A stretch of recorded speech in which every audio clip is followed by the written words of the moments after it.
My hands reek of filth. I was a hamster on the devil's wheel, caught in an endless cycle, and once again I found myself indulging in sin, while the tempter stands back to watch me deal with my shame and my guilt.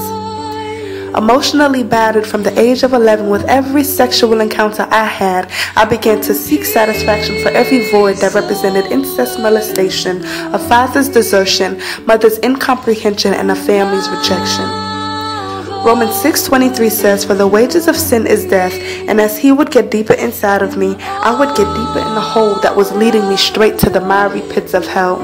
I said, as he would get deeper, I would fall deeper, but as I would fall deeper, his stripes would get deeper, for his grace is sufficient. Where sin abounds, grace abounds much more. Where his spirit dwells, sin abides no more.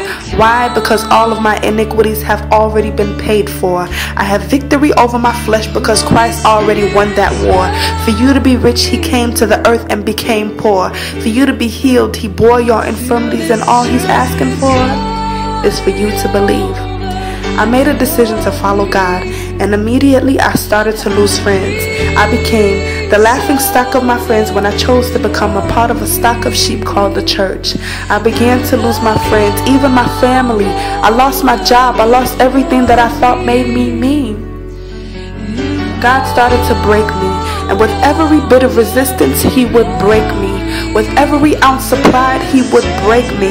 With every attempt to pick up the pieces, he would break me down until I was staring straight at the floor. And God said, I am building out of you an army that fights on your knees.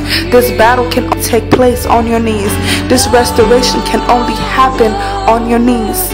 I was going through a transfiguration. I had to be renewed and restored to Christ's likeness so I could be presentable enough to enter his holiness and experience what it feels like to walk in God's greatness. He began to breathe life into my dry bones, and when I finally started to peel the many layers from my eyes, I saw what kept me blind for so long.